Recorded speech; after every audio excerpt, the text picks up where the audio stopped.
The Fed won't say it out loud, but it really wants a higher unemployment rate. For many years after the Great Recession, the Federal Reserve did everything in its power to lower the unemployment rate. Now, the central bank is trying to do the exact opposite.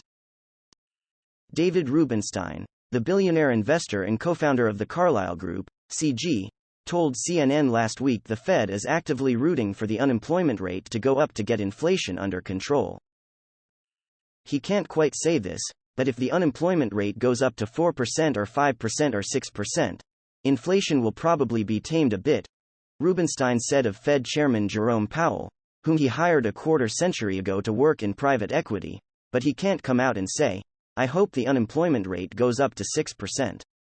That doesn't sound politically very attractive to say that. Fed officials have warned the jobs market is too strong right now and is contributing to the very high cost of living. To cool inflation, the Fed is increasing interest rates at the fastest pace in decades. The goal is to ease demand for workers, which would bring the jobs market more into balance and take pressure off prices." The unemployment rate tumbled in July to 3.5%, tied for the lowest level since 1969. The jobless rate ticked up to 3.7% in August, but for a healthy reason. Hundreds of thousands of Americans got off the sidelines to actively look for work.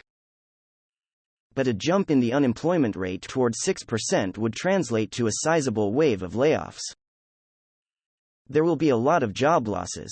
The Fed isn't going to publicly say, "We want job losses," said Rubenstein, who interviewed leading investors for his new book, How to Invest, Masters on the Craft.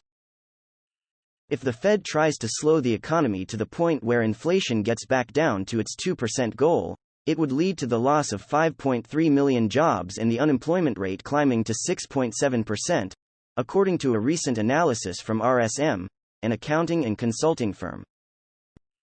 Powell, in a high-profile speech during the Jackson Hole Economic Symposium last month, said the Fed will, forcefully, use its policymaking tools to get inflation under control, a strategy that will bring some pain to households and businesses.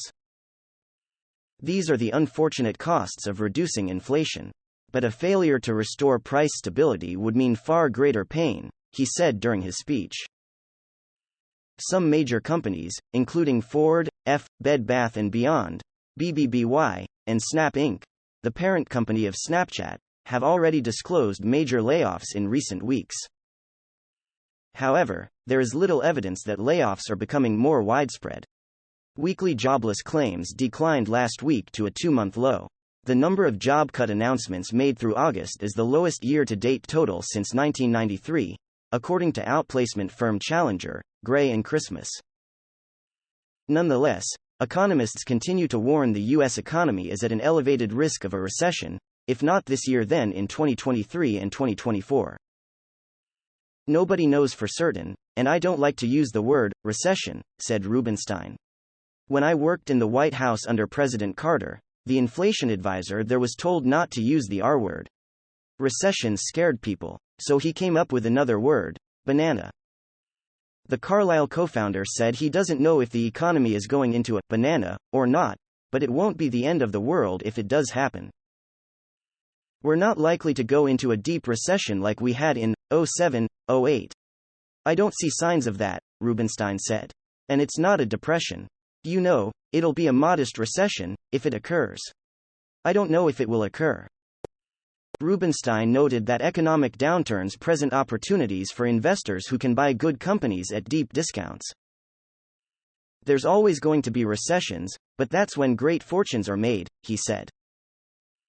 Rubenstein isn't confident the worst is over for U.S. stocks, which plunged into a bear market in June but have since bounced back.